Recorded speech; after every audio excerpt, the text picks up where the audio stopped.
بسم الله والحمد لله والصلاة والسلام على رسول الله وعلى آله وصحبه ومن والاه أما بعد. اليوم إن شاء الله سنتكلم عن موضوع مهم، عن تاريخ الأرض المقدسة، تاريخ مسجد الأقصى وما حدث فيها طول التاريخ، وارتباط مسجد الأقصى بالأنبياء، وحضور ذكر القدس في القرآن الكريم والأحاديث النبوية.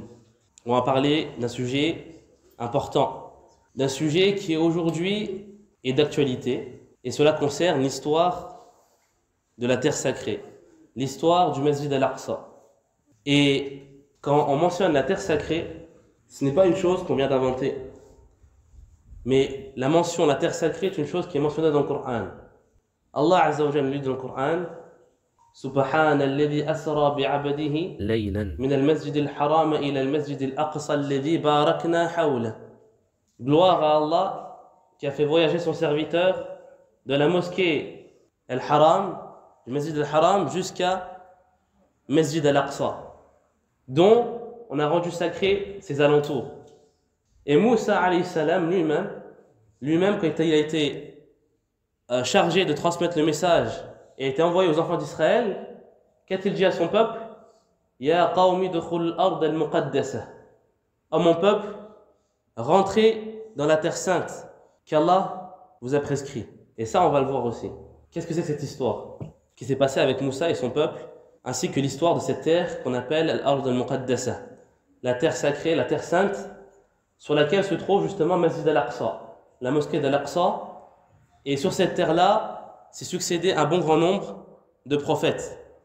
De nombreux incidents, de nombreuses histoires et de nombreuses batailles également se sont déroulées sur cette terre qu'on appelle Al-Ard al-Muqaddasa. Maintenant, à savoir que cette terre-là, Al-Ard al-Muqaddasa, qu'est-ce qu'on sous-entend quand on parle de la terre sainte? Ici, il n'y a pas de limite bien définie, prescrite pour désigner que ça, c'est dans la terre sainte ou non. Les savants divergent quant au fait de savoir qu'est-ce qui rentre dans Al-Ard al-Muqaddasa, la terre sacrée. Un bon grand nombre de savants nous mentionnent que l'Ard al-Muqaddasa rentre dedans Palestine, la Palestine, Al-Sham, Ba'd al-Urdun, et certains mentionnent aussi une partie de Misr, de l'Égypte, ainsi qu'une partie de la Jordanie, la contrée qu'on appelle Sham, aujourd'hui qui n'est pas présente dans les cartes qu'on a aujourd'hui, mais qui est connue des savants, Al-Sham. Tout ce qui est en fait aux alentours, comme dans le Coran, Masjid al-Aqsa alladhi barakna hawla, tout ce qui est autour de la mosquée d'Al-Aqsa, les contrées qui sont aux alentours de la mosquée de Al-Aqsa. Et l'endroit sur lequel a été bâti Masjid al-Aqsa, on l'appelle, cet endroit-là sur lequel a été construit Masjid al-Aqsa, on l'appelle Bayt al-Maqdis. En français, on pourrait traduire pour qu'on se comprenne mieux, Jérusalem, si vous voulez.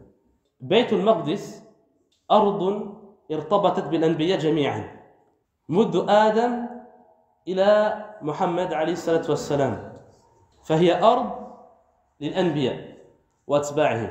Et Jérusalem, Bayt al-Maqdis, est une terre qui a un lien avec les prophètes, tous les prophètes. C'est-à-dire que la terre sacrée qu'Allah a rendue sacrée, sur laquelle a été bâti le Masjid al-Aqsa, est une terre qui appartient à Allah et que Allah aime, sur cette terre-là, on y accomplit sa religion. Le fait d'adorer Allah seul et de suivre les prophètes. Et donc cette terre appartient et a un lien avec le premier des prophètes qui est Adam, jusqu'au dernier, Muhammad alayhi salatu wassalam, Bayt al-Maqdis. Donc cette terre appartient et dédiée aux prophètes et aux suiveurs des prophètes. C'est-à-dire en tout temps, Allah a décrété que cette terre était muqaddasa, était sacrée. Maintenant, on pourrait rentrer en détail dans l'histoire de cette terre. Depuis Adam, alayhi salam, depuis Adam, jusqu'à les prophètes des enfants d'Israël, jusqu'à nos jours. Et vous verrez également aussi que la terre sacrée, l'Ard al-Muqaddasa, est mentionnée aussi dans les hadiths dans la fin des temps.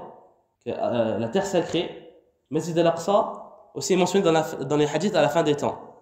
Et que le Dajjal ou Isa ibn Maryam auront aussi leur présence dans l'Ard al-Muqaddasa, la terre sainte. Dans un hadith, Abi Dar, radiyallahu anhu, un des compagnons du prophète, alayhi salatu wassalam, nous dit un jour, قلت يا رسول الله أي مسجد وضع في الأرض أول فقال المسجد الحرام قلت ثم أي قال المسجد الأقصى فقلت كم كان بينهما فقال 40 سنة الحديث. Dans un hadith authentique, Abu Dharr radiyallahu anhu, un des compagnons, nous dit qu'un jour il demanda au prophète alayhi salatu wassalam, il nous dit ô messager d'Allah, il questionna, il dit, je dis ô messager d'Allah, quelle mosquée a été construite en premier? Et le prophète lui a répondu Al-Masjid al-Haram, Baytullah. Al-Masjid al-Haram, comme vous connaissez, qui aujourd'hui est Qiblatul Muslimin, wa Ahlul Islam, wa Ahlul Iman. La mosquée al-Haram, qui est présente à Mecca. Ensuite, Abu Dharr lui répond, et ensuite, après Masjid al-Haram, quel est l'endroit qui a été construit en deuxième? Et le prophète lui répondit Al-Masjid al-Aqsa, la mosquée d'Al-Aqsa, c'est-à-dire celle qui est présente aujourd'hui en Palestine. Ensuite, Abu Dharr a demandé et combien y avait-il de temps entre la construction de Masjid al-Haram et de la mosquée d'Al-Aqsa? Et le prophète a répondu 40 sana, 40 années. Peut-être que certains d'entre vous vont se poser la question, mais qui c'est qui a construit en premier, qui c'est qui a eu reçu l'ordre de construire Masjid al-Haram ainsi que Masjid al-Aqsa? Et dans ce hadith, on a une preuve de l'importance de ces deux contrées. Mecca al-Mukarrama, التي بني فيها مسجد الحرام, والأرض المقدسة التي بني فيها مسجد الأقصى. Dans le hadith, on a une preuve de l'importance et de la place qu'a ces deux contrées, qui sont Mecca, sur laquelle a été construite Al-Masjid al-Haram, et la contrée de la terre sacrée, Al-Ard al-Muqaddasa, Baytul Maqdis, sur laquelle a été construit Al-Masjid al-Aqsa. Et la première mosquée, comme cela est venu dans le Coran aussi, est mentionné. Inna awwalu baytin wudi'a lin-nas lalladhi bi Bakkata mubaraka wa hudan lil-alamin. Allah dit dans le Coran également, le premier endroit qui a été placé pour les gens, c'est-à-dire pour l'adoration, est l'endroit qui est à Mecca, Mubaraka, ainsi qu'une guidée pour les mondes. Et la deuxième qu'on vient de mentionner, qui est Al-Ard al-Muqaddasa, la terre sacrée, sur laquelle est positionnée et a été construite Masjid al-Aqsa. اختلف العلماء في من بنى بيت المقدس أولا. Les savants ont divergé quant au fait de savoir qui c'est qui a construit en premier Masjid al-Aqsa. La majorité des savants, Aghlab al-Ulama, la majorité des savants nous dit que celui qui a construit Masjid al-Aqsa en premier, qui a posé ses fondations, Adam alayhi salam. Les savants pourraient mentionner Adam. Dans le hadith, le prophète il a dit qu'il y a entre la construction de Masjid al-Aqsa et Masjid al-Haram que 40 années. Donc si on dit que Masjid al-Aqsa c'est Sulayman qui l'a construit en premier, c'est-à-dire qu'il n'existait pas avant Sulayman, ça voudrait dire que 40 ans avant ou 40 ans après, il y a eu la construction de Masjid al-Haram. Or vous savez, d'accord, qu'entre Sulayman et Ibrahim alayhi salam, il y a des années. Donc la parole juste ici, et qui est la majorité des savants de l'islam, est que celui qui a construit en premier Masjid al-Aqsa ainsi que Masjid al-Haram, Adam alayhi salam. An-Nawawi rahimahullah, un des savants de l'islam, nous dit ورد أن واضع المسجدين آدم وبه يندفع الإشكال بأن إبراهيم بنى مسجد الحرام وسليمان بنى بيت المقدس. An-Nawawi nous dit, après avoir mentionné que celui qui a construit Masjid al-Aqsa et Masjid al-Haram, c'est Adam, An-Nawawi nous dit, et il est certes, comme on pourrait dire, Wurida, il est mentionné, celui qui a construit ces deux mosquées, c'est-à-dire Masjid al-Aqsa et Masjid al-Haram, et Adam. Et à travers cela, on enlève le problème, al-ishkal, ou le problème que certains ont rencontré quant au fait de dire qu'Ibrahim a construit Masjid al-Haram et Sulayman Masjid al-Aqsa. Alors que le prophète il a dit qu'il n'y a que 40 années entre les deux constructions.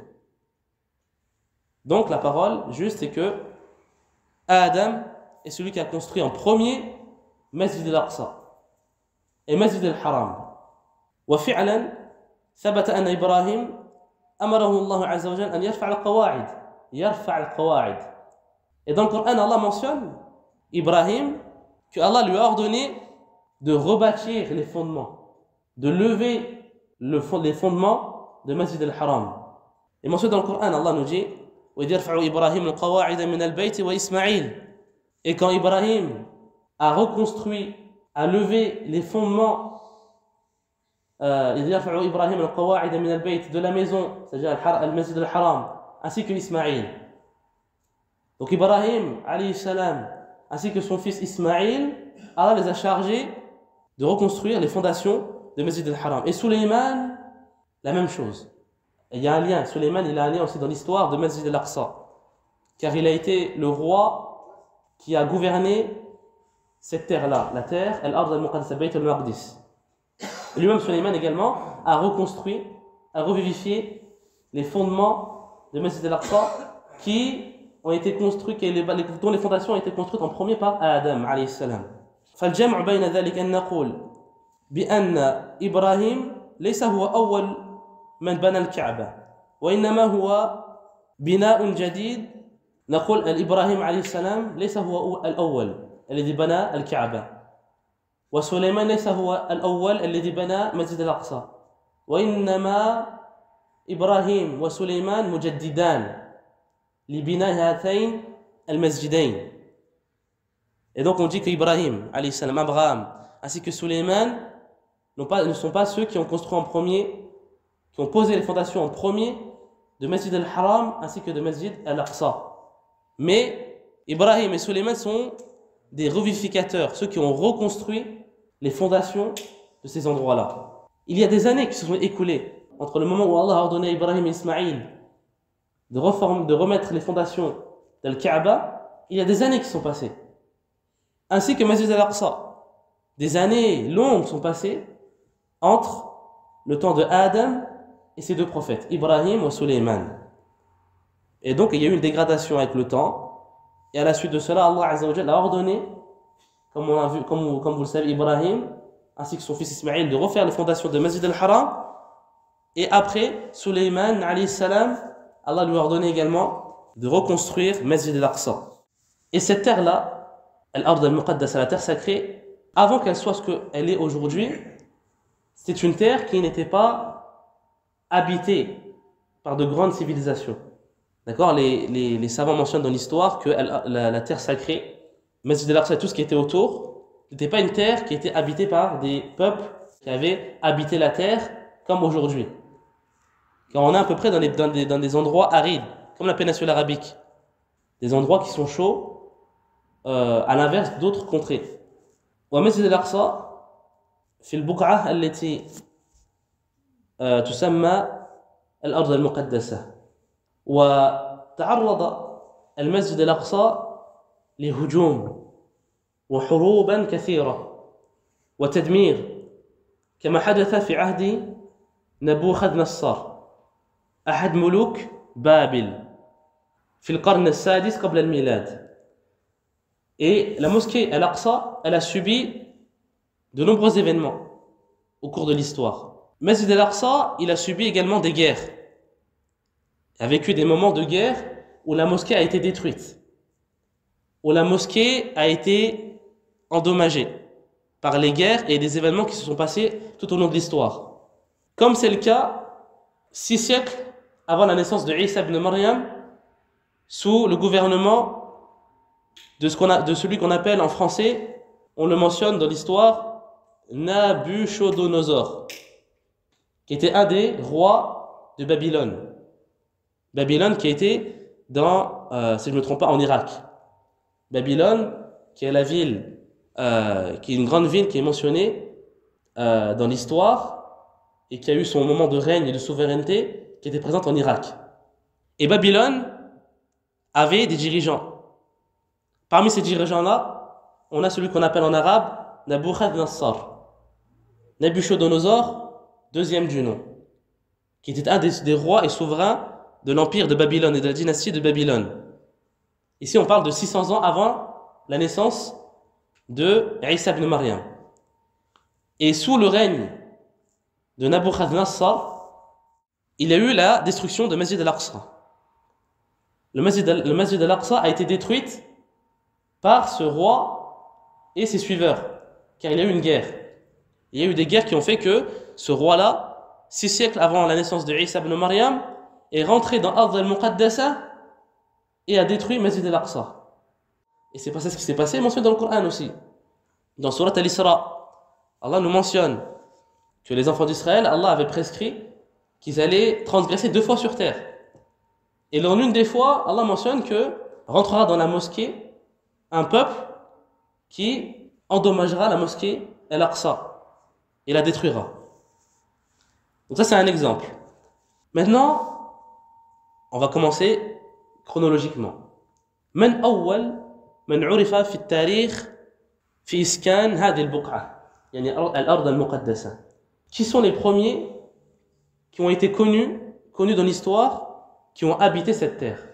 Qui sont les premiers peuples qui ont habité sur cette terre, la terre sacrée?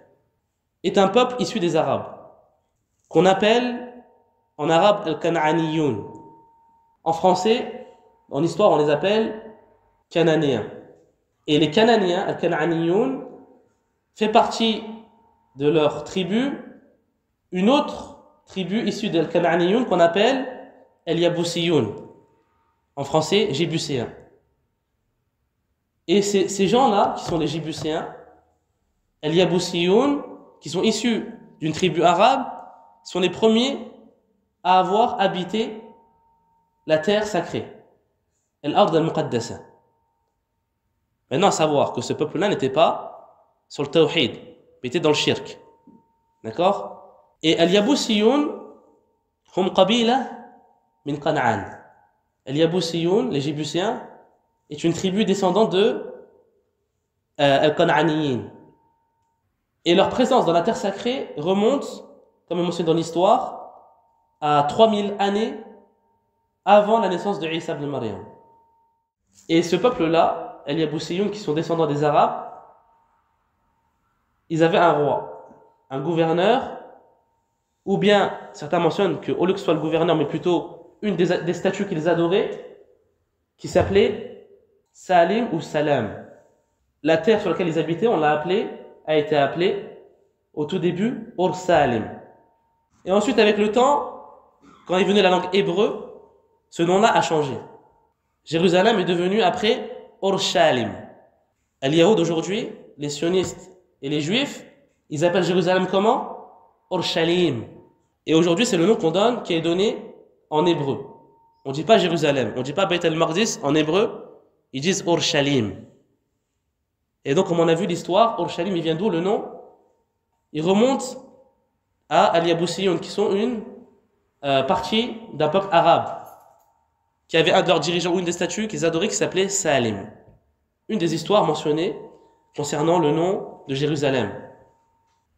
بعد ذلك 6 قرون بعد ذلك تقريبا أتى الفراعنة. جاء حكم الفراعنة على الأرض المقدسة. وجاء الفراعنة من مصر واختلوا بيت المقدس من الكنعانيين وحكموها مع وجود الكنعانيين ضمن شعبها. Après plusieurs siècles qui se sont écoulés et le fait que les Kan'aniyoun, les Cananéens étaient présents dans la terre sacrée, à peu près 600 ans après, est venue l'époque des pharaons. Parce que Pharaon qui est mentionné dans le Coran, il n'est pas seul. Avant lui, il avait des descendants, des prédécesseurs, qu'on appelle les pharaons. Et tous étaient dans le shirk et dans l'égarement. Ils appelaient leur peuple à les adorer eux. Et leur peuple adorait justement les pharaons. Et donc la dynastie des pharaons, à peu près 6 siècles après le peuple de Canaan, el-Yabousiyoun, qui habitait dans la terre sacrée, les pharaons sont venus et ont combattu et ont conquéri cette terre. Al-Ard al-Muqaddas, la terre sainte. Et donc la terre sainte est devenue sous le pouvoir et l'autorité des pharaons. et ils ont jugé cette terre tout en ayant la présence. Les Cananéens ne sont pas partis. Ils sont restés. Ils ont perdu, mais ils sont restés dans la terre sainte. Mais cette terre était contrôlée dorénavant par les pharaons. Et ensuite, pendant des centaines d'années, la terre sainte, l'Ard al-Muqaddasa, est restée sous l'autorité des pharaons pendant des années et des années. وفي هذه الفترة ارتبطت القدس بنبي من الأنبياء وهو إبراهيم عليه السلام. ولد إبراهيم في هذه الفترة. Et durant cette période où les pharaons avaient le contrôle de l'Égypte ainsi que de la terre sacrée et ses alentours, vient alors à ce moment-là un prophète. Parmi les prophètes mentionnés dans le Coran. Ce prophète est Ibrahim alayhi salam. C'est à cette période-là que Ibrahim alayhi salam est né. Attention les frères, aussi quand on parle du jugement de l'autorité des pharaons, on ne parle pas de pharaon, celui qui est mentionné dans le Coran. D'accord? On a dit les pharaons, il y en a eu plusieurs des pharaons. Le plus dangereux, le plus égaré de tous, c'est celui qui est mentionné dans le Coran. Mais avant ce pharaon-là, il y a eu d'autres pharaons. Donc là, on parle d'une époque qui est autre que le pharaon qui est mentionné dans le Coran. Et à cette époque-là, est né Ibrahim alayhi salam. Ibrahim alayhi salam, il est né dans une ville qu'on appelle en arabe Ur. Cette ville Ur, elle est aujourd'hui située en Irak. Ibrahim alayhi salam, il est né en Irak. Dans une ville qu'on appelle Ur, qui est encore appelée comme ça en Irak. Et son histoire, Ibrahim, elle est connue. L'histoire qu'il a eue avec son père et son peuple. C'est-à-dire la péninsule, enfin l'endroit de l'Irak, les gens étaient dans le shirk. Les gens adoraient les statues. Et l'histoire est mentionnée dans le Coran. Quand Ibrahim a appelé son père ainsi que son peuple à l'adoration d'Allah seul, et que son père a refusé et a chassé Ibrahim, l'histoire elle est connue, elle est dans le Coran. Celui qui voudra revenir à cela, il lit le Coran. Et donc Ibrahim, après avoir reçu la prophétie, était en Irak. Et il a appelé son peuple à adorer Allah seul. Son peuple a refusé. Et son père, comme c'est mentionné dans le Coran, a menacé Ibrahim que s'il n'arrêtait pas d'appeler au tawhid et de parler en mal de ses divinités, de ses statues, l'arjumannak. Il a menacé de le chasser ou bien de le lapider. Ensuite, qu'est-ce qui s'est passé? Ibrahim, quand il a désespéré de l'islam de son peuple, que son peuple adore Allah seul et délaisse le shirk, Ibrahim s'est dirigé ensuite au Sham. Ibrahim a délaissé sa terre Ur, où était son peuple, et est parti au Sham. Il est parti à une ville qui s'appelle Harran. Encore aujourd'hui, elle s'appelle comme ça. Harran, en arabe. Harran. Et cette terre-là, Harran, elle est située aux frontières de la Turquie. C'est une terre qui est au Sham, si je ne dis pas de bêtises, qui est en Syrie, mais qui est aux frontières de la Turquie. Yani au nord, vraiment au-dessus de la Palestine, bien un peu plus loin, aux frontières de la Turquie. Et donc, Ibrahim est parti dans la ville de Harran. Et après cela, après quelques années, passé au Sham, Ibrahim est ensuite parti en Palestine. Il a Palestine. Il a Beit el-Maqdis.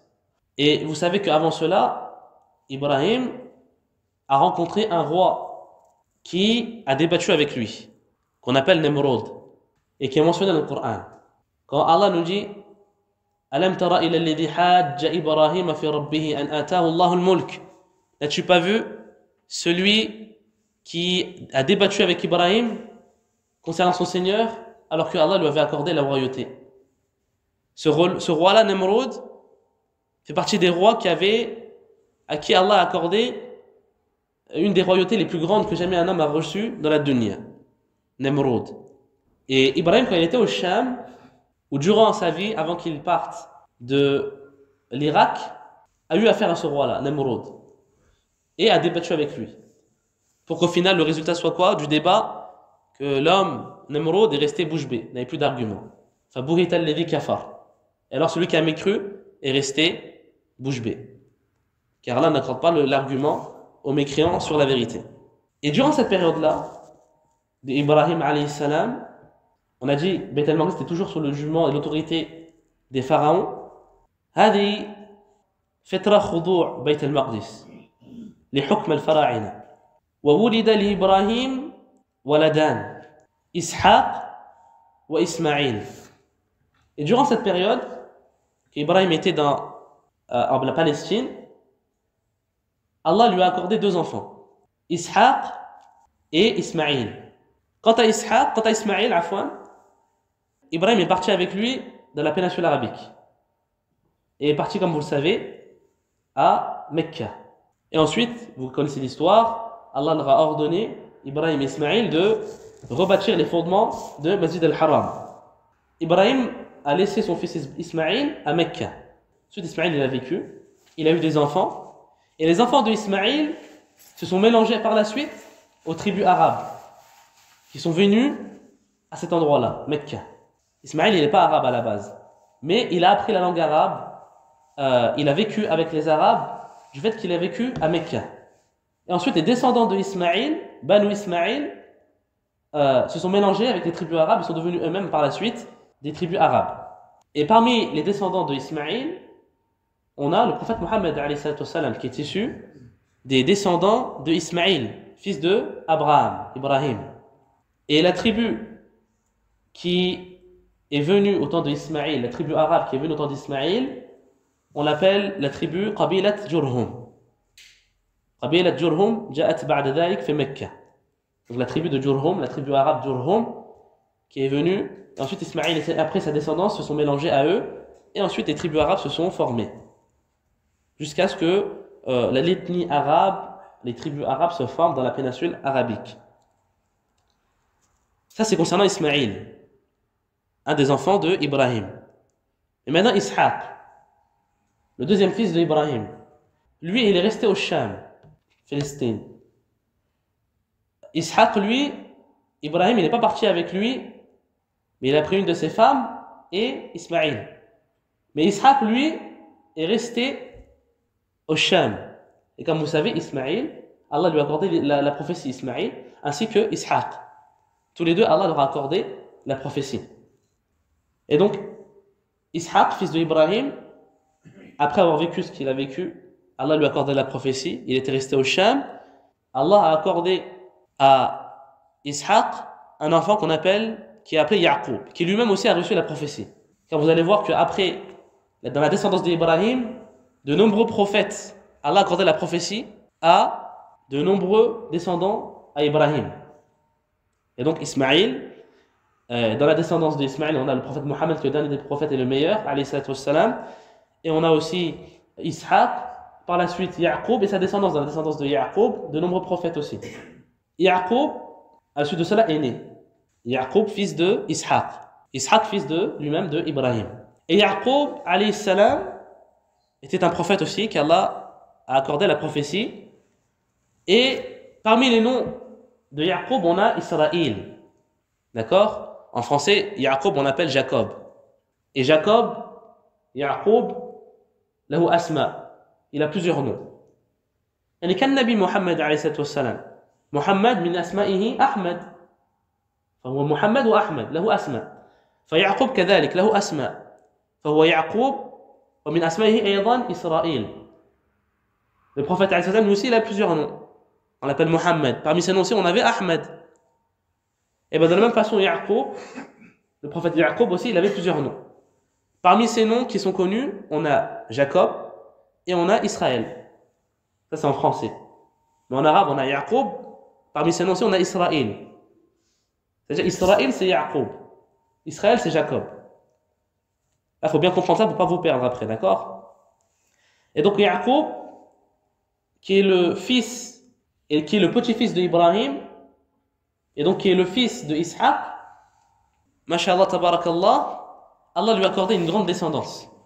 Donc là, regardez. Al-Ard al-Muqaddasa, Al-Quds, jusqu'à maintenant qu'on a mentionné, déjà plusieurs prophètes ont un lien direct avec Al-Ard al-Muqaddasa. On a mentionné Adam. Et maintenant on mentionne Ibrahim et sa descendance. Ibrahim Khalilullah, le bien-aimé d'Allah Azza wa Jal, qui ont un lien avec Al-Quds. Et donc, Yaqub, Allah lui a accordé une descendance, une nombreuse descendance. Yaqub, yani Israël, il a eu 12 enfants. Parmi ces 12 enfants, on a aussi un prophète, Yusuf alayhi salam. Vous avez vu la lignée là pour l'instant, Yusuf alayhi salam qui est un des fils de Yaqub. Yaqub qui est lui-même fils de Ishaq. Et Ishaq qui est lui-même fils de Ibrahim alayhi salam. Et vous allez voir que la ligne ne s'arrête pas là et que de nombreux prophètes aussi sont arrivés par la suite. Et donc là, on parle depuis Ishaq, puis ensuite Yaqub, et puis ensuite Yusuf, tous étaient dans le Sham, aux alentours de la terre sacrée ou dans la terre sacrée. Et ensuite, l'histoire elle est connue. Yusuf, il s'est passé ce qui s'est passé. Il a été jeté dans le puits. Ensuite, il a été récupéré. Et Yusuf, alayhi salam, ensuite, il a quitté Sham et a grandi en Égypte. L'histoire elle est connue dans le Coran, Surat Yusuf. Donc, il est parti en Égypte. Et par la suite, ses frères l'ont rejoint. Comme c'est mentionné dans l'histoire, ses frères qui ne l'ont pas reconnu au début et qui sont venus pour du commerce voir Yusuf, ses frères sont venus par la suite en Égypte. Et donc, ils sont restés par la suite, Yusuf ainsi que sa descendance et ses autres frères sont restés en Égypte. Et chacun d'entre eux, Allah lui a accordé une grande descendance. Les 12 enfants de Yaqub, de Israël, Allah leur a accordé tous une grande descendance. Et ils se sont propagés en Égypte. D'où on appelle les enfants d'Israël. C'est eux qu'on appelle les enfants d'Israël. C'est-à-dire les enfants de Yaqub. Car, comme on a dit, Yaqub, il a eu 12 enfants, et ces 12 enfants-là aussi ont eu beaucoup d'enfants. Et chaque enfant aussi a eu beaucoup d'enfants. Et donc, ils se sont multipliés au fil des années, et donc ont été connus sous le nom de Banu Israël, les enfants d'Israël. Et ils se sont multipliés, et Allah leur a accordé, élargi en nombre, alors qu'ils étaient en Égypte. Même si une partie était un peu plus loin de l'Égypte, mais la majorité des enfants d'Israël étaient en Égypte. Et à cette époque-là, la descendance, les enfants d'Israël qui étaient en Égypte, étaient sous un territoire, sous occupation des pharaons. Le territoire de l'Égypte était sous contrôle et autorité des pharaons. Et là arrive l'époque du pharaon, qui est mentionné dans le Coran. Ce pharaon-là qui est mentionné dans le Coran. Avant ça, à savoir que les descendants, les enfants de Yaqub, les enfants de Yusuf, etc., les descendants, les enfants d'Israël, chacun des 12 enfants, on a dit, ils ont fait des enfants. Chacun des 12 enfants d'Israël, ils ont fait des enfants. Et on les appelle justement Al-Asbat. D'accord? Ce qu'on mentionne dans le Coran, ou Al-Asbat. D'accord? En fait, on parle de qui? On parle des tribus issues de la descendance des enfants d'Israël. Et comme on a dit, les enfants d'Israël, ils ont habité la terre de l'Égypte. Ils se sont multipliés jusqu'à ce qu'ils soient en grand nombre en Égypte.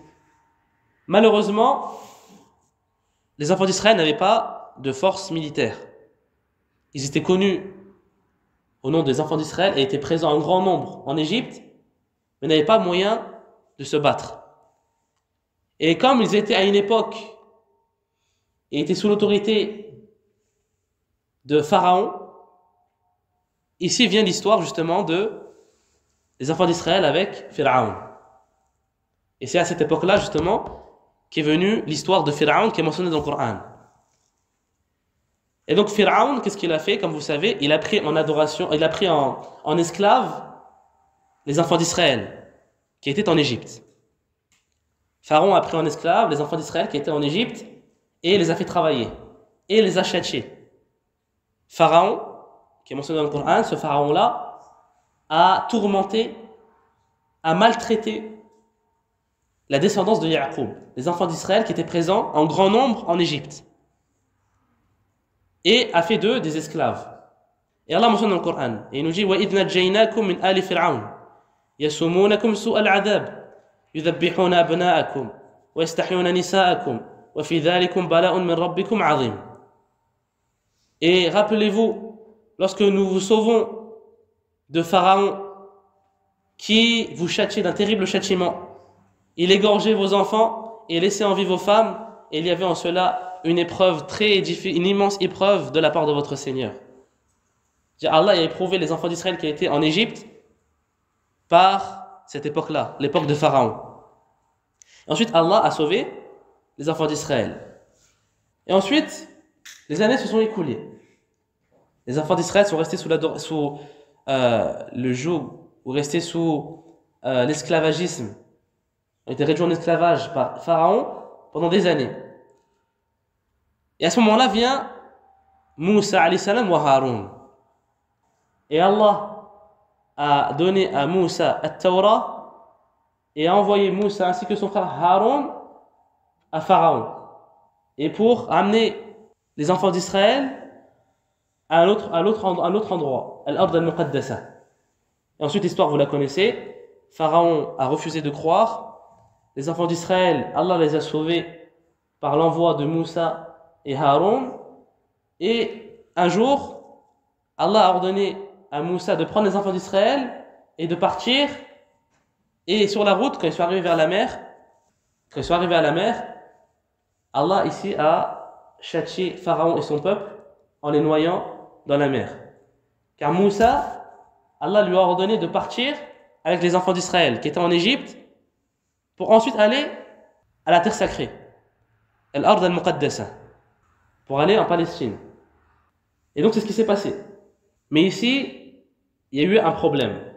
C'est que quand Moussa alayhi salam a eu les enfants d'Israël derrière lui et qui sont partis à la terre sacrée, Moussa alayhi salam s'est adressé à son peuple, les enfants d'Israël, et leur a dit: Ya qawmi udkhulu al-ard al-muqaddasa allati kataba Allahu lakum wa la tartaddu ala adbarikum fatanqalibu khasirin.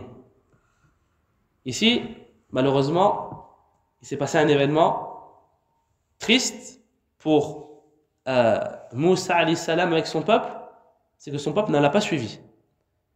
Quand Moussa alayhi salam est arrivé aux portes de la terre sacrée, de la terre sainte, Moïse s'est adressé à son peuple. Cela est mentionné dans le Coran, dans Surat Al-Ma'ida. Moussa a dit à son peuple: ô mon peuple, entrez dans la terre sainte qu'Allah vous a prescrite et ne revenez pas en arrière, en quel cas vous retournerez perdant. Est-ce que son peuple, les enfants d'Israël, ils sont rentrés en terre sainte? Ils ont suivi Moussa alayhi salam? La réponse: non. Ils ont désobéi et ils ont ici transgressé l'ordre d'Allah Azza wa Jal. Ils ont transgressé l'ordre d'Allah Azza wa Jal. Quand Moussa leur a dit entrez en terre sainte, son peuple, les enfants d'Israël, ont refusé. Qu'est-ce qu'ils ont dit? Ils ont dit: Ya Moussa, inna fiha qawman jabbarin wa inna lan nadkhulaha hatta yakhruju minha fa inna dakhilun. Les enfants d'Israël, ils ont dit: ô Moïse, il y a là, c'est-à-dire dans la terre sainte, un peuple de géants. Jamais nous n'y entrerons jusqu'à ce qu'ils en sortent. S'ils en sortent alors, nous y entrerons. Ici, on a traduit par géant, un peuple de géants. Mais en réalité, Jabbarin, on ne parle pas de géants, ceux géants en taille qui sont hauts, plus grands, etc. On parle de Jabbarin, ceux qui étaient forts, qui avaient de la force physique. Et ces gens-là, en fait, qui sont qui? Ce sont qu'on a mentionné au début. Al-Kan'aniyoun. Al-Kan'aniyoun qui sont restés dans la terre sainte, qui se sont multipliés, les Cananéens se sont multipliés aussi en terre sainte, et qui par la suite sont devenus des hommes connus pour leur force. Ils avaient de la force, ils étaient connus pour leur tyrannie et pour leur force. Et étaient présents justement dans la terre sainte. Et quand Moïse est venu aux portes de la terre sainte et a ordonné à son peuple de le suivre, pour justement prendre place en terre sainte et éloigner les Cananéens, Al-Kan'aniyoun, les enfants d'Israël ont refusé. Les enfants d'Israël ont refusé et ont dit ce que je viens de vous mentionner. Ensuite, qu'est-ce qui s'est passé? À la suite de ça, les enfants d'Israël ont redit une deuxième fois. Parce qu'il y a deux hommes parmi les enfants d'Israël qui étaient présents, qui ont enjoint, qui ont fait le rappel et mentionné le fait de rentrer en terre sainte et d'obéir à Allah Azza wa Jal. Mais les enfants d'Israël, ils ont refusé. Et ensuite, ils ont dit قالوا يا موسى إنا لن ندخلها أبدا ما داموا فيها فاذهب أنت وربك فقاتلا إن هاهنا قاعدون. Alors les enfants d'Israël ils sont restés têtus dans le fait de ne pas obéir à Moussa et de désobéir à Allah Azza wa Jalla, de ne pas rentrer en terre sainte. Ils ont désobéi et ils ont dit: oh Moïse, nous n'y entrerons jamais aussi longtemps qu'ils y seront. Va donc toi et ton Seigneur. Les enfants d'Israël, ils ont dit à Moïse: va donc toi et ton Seigneur. Va donc toi et ton Seigneur et combattez tous les deux. Nous resterons là où nous sommes. Et Ibrahim, il a fait dua. Moussa alayhi salam, il a fait dua. Et il a dit: قال ربي إني لا أملك إلا نفسي وأخي فافرق بيننا وبين القوم الفاسقين. Il dit, Moïse dit: Seigneur, je n'ai de pouvoir que sur moi et sur mon frère, sépare-nous donc de ce peuple pervers, ce peuple égaré. À ce moment-là, Allah a décrété que les gens qui n'ont pas suivi Moussa, c'est-à-dire la majorité des enfants d'Israël, étaient un peuple égaré, un peuple fasiq, pervers. Et ensuite, Allah a châtié ceux qui ne sont pas rentrés en terre sainte. Et Allah nous dit: قال فإنها يعني الأرض المقدسة قال فإنها محرمة عليهم 40 سنة يتيهون في الأرض فلا تأس على القوم الفاسقين. Ensuite Allah a dit: eh bien, ce pays leur sera interdit pendant 40 années, c'est-à-dire la terre sainte, durant lesquelles ils erreront sur la terre. Ne te tourmente donc pas pour ce peuple pervers. C'est-à-dire que cette terre-là, la terre sainte, qui est au temps de Moïse, des suiveurs de Moïse, Allah avait ordonné de rentrer en terre sainte. Est-ce qu'ils l'ont fait? Ils ne l'ont pas fait. Ils ont refusé de suivre Moïse. Il y a ça un petit groupe parmi les enfants d'Israël qui ont suivi Moussa alayhi salam. Mais la majorité des enfants d'Israël, ils ont refusé et Allah les a châtiés. Allah les a châtiés pendant 40 années. Ils sont restés aux frontières de la terre sainte, dans l'endroit qu'on appelle Tour Sina, le Sinaï. Les enfants d'Israël sont restés pendant 40 années à se déplacer et à chercher leur route. Pendant 40 années, ils ont erré sur terre. Allah les a châtiés pendant 40 années. Ils ne pouvaient pas distinguer l'est de l'ouest. À la suite de cela, Moussa alayhi salam et Haroun sont décédés. Et ensuite venu Yusha ibn Nun, qui est un des enfants d'Israël, d'accord, et qui a pris la directive, qui a pris, on va dire, le gouvernement des enfants d'Israël, à la suite de Moussa. Après des années qui sont passées après la mort de Moussa, que Yusha ibn Nun a pris le contrôle sur les enfants d'Israël, et lui, ensuite, est rentré en terre sainte. Et lui est rentré en terre sainte et a combattu pour rentrer en terre sainte. Mais ils n'ont pas réussi. Les enfants d'Israël, à cette époque-là, n'ont pas réussi. Parmi ceux qui ont cru, attention, ceux qui étaient avec Yusha ibn Nun, c'était des croyants, des musulmans. D'accord? Ceux qui ont refusé de suivre Moussa alayhi salam, ceux qui ont désobéi. Ensuite, à l'époque de Yusha ibn Nun, les enfants d'Israël qui l'ont suivi, qui ont combattu, eux, c'était les croyants. Ceux qui ont suivi leur prophète, qui ont cru en Allah Azza wa Jal. Et donc, eux sont rentrés en terre sainte et ont réussi à prendre contrôle d'une partie de la terre sainte, c'est-à-dire le nord de la Palestine, une partie du Sham, jusqu'à arriver à Jérusalem. Et donc ils avaient ici accès à Masjid al-Aqsa. Ils avaient ici accès à la mosquée de Al-Aqsa. À ce moment-là, il y a eu des batailles entre les enfants d'Israël et les peuples qui étaient aux alentours. Parmi ceux qui ont combattu les enfants d'Israël, ici on parle de... Après ensuite, j'ai oublié de mentionner, Yusha ibn Nun, il est décédé. Et les enfants d'Israël, ils sont restés justement à cet endroit-là. C'est-à-dire le nord de la Palestine, avec le contrôle sur Jérusalem. Ici, on parle des croyants. Ensuite, après plusieurs années, les enfants d'Israël se sont fait vaincre par un peuple. Et vous le connaissez, ce peuple, le peuple-là, c'est le peuple de Goliath. En arabe, Jalut. Et son peuple, Goliath, c'était le roi, le souverain de son peuple. Et donc, le peuple de Goliath, eux, ils étaient aux frontières avec Beit el-Maqdis, avec Jérusalem. Ils avaient le contrôle sur le sud. C'est-à-dire que si on descend un peu plus bas vers la Palestine, Asqalan et les alentours. Et donc son peuple, le peuple de Goliath, a châtié les enfants d'Israël. Ils sont rentrés en guerre contre les enfants d'Israël et ils les ont vaincus. À la suite de cela, les enfants d'Israël se sont fait humilier par Goliath et son peuple. Goliath a pris une partie des enfants d'Israël, les enfants parmi le peuple des enfants d'Israël, et les a ramenés avec lui sur son territoire. Et a laissé et a saccagé le territoire des enfants d'Israël. Après cela, Goliath et son peuple, ils ont pris des objets sacrés qui étaient au propriété des enfants d'Israël. Les enfants d'Israël, ils avaient avec eux un coffre dans lequel il y avait des restes de la famille de Moussa et Haroun. Et Goliath, quand ils sont venus combattre les enfants d'Israël, ils ont pris ces choses-là que les enfants d'Israël ils considéraient comme sacrées, et ils les ont pris et les ont ramenés avec eux dans leur territoire. Et après, les enfants d'Israël sont restés comme ça pendant des années. Jusqu'à ce que vienne un prophète, parmi les prophètes des enfants d'Israël qui étaient présents, et les enfants d'Israël ont demandé à ce prophète qu'Allah leur envoie un roi pour qu'ils puissent combattre et récupérer justement ce qui était leur bien et pour récupérer leurs enfants qui ont été pris par Goliath et son peuple. Ici, on est toujours en terre, on parle toujours ici, Ard al-Muqaddasa, on est toujours en terre sainte. Et Allah, il a révélé cette histoire dans le Coran.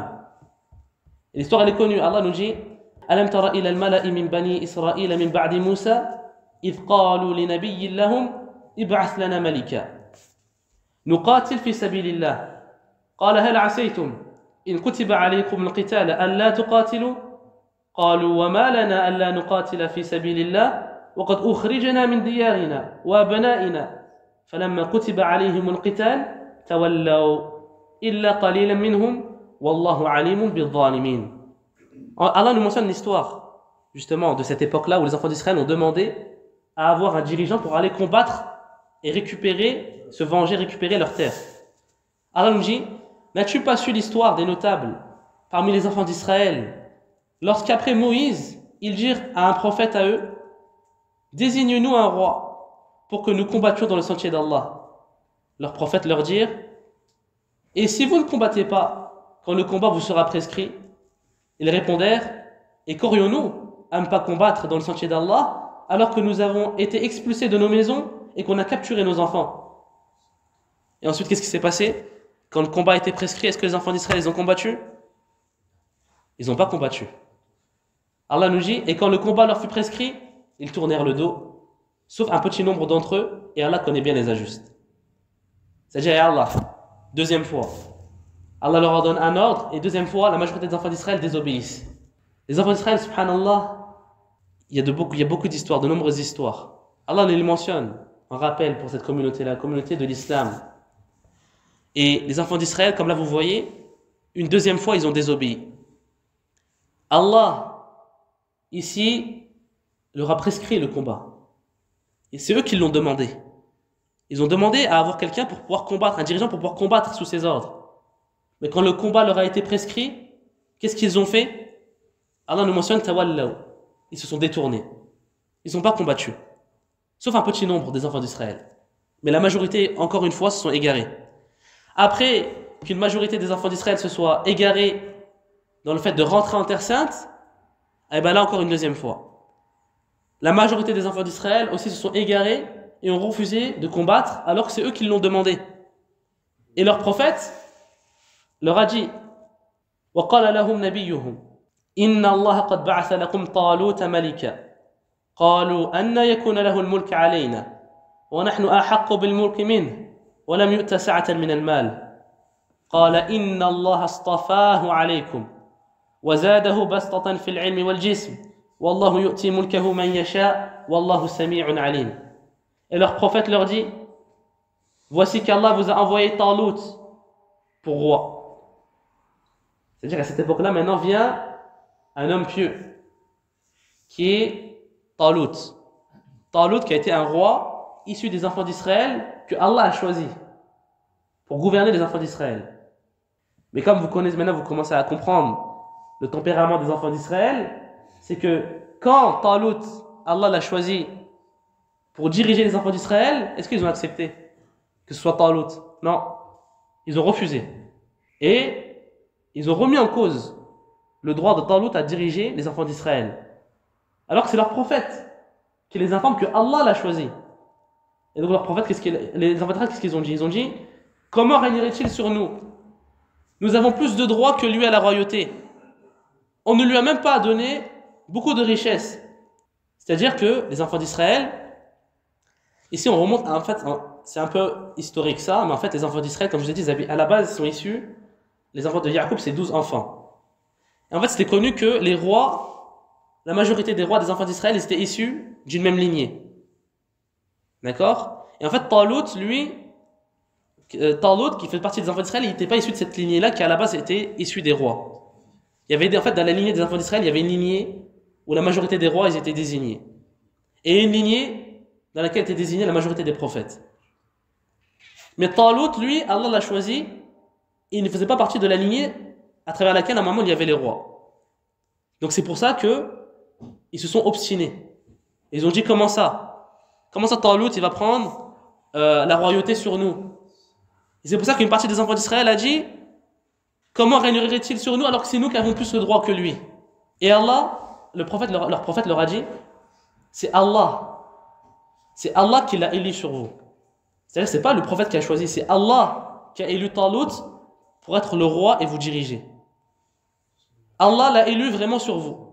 Et a accru sa part quant au savoir et à la condition physique. Et Allah alloue son pouvoir à qui il veut. Allah a la grâce immense et il est omniscient. Et ensuite, l'histoire elle est connue, c'est que Talut, après que les enfants d'Israël ont accepté d'être sous l'autorité de Talut, est venu ensuite l'affrontement. Al-Ma'araka. Bayna Bani Israël wa Jalut wa Qawmah. Ensuite est venu l'affrontement entre Talut, les enfants d'Israël, et Goliath.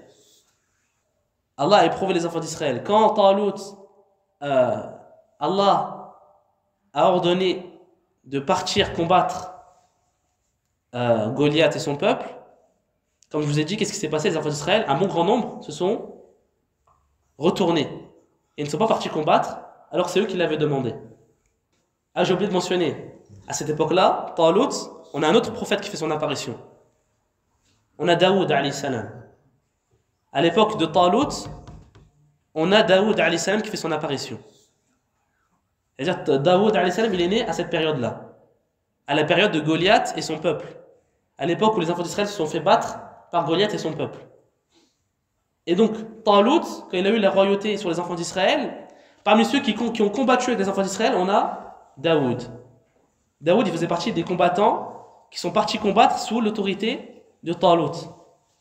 Et ensuite, l'histoire, vous la connaissez. Une fois que Talut et son peuple, les enfants d'Israël, ont affronté Goliath, c'est Daoud, alayhi salam, qui a tué Goliath. Qui a tué Goliath.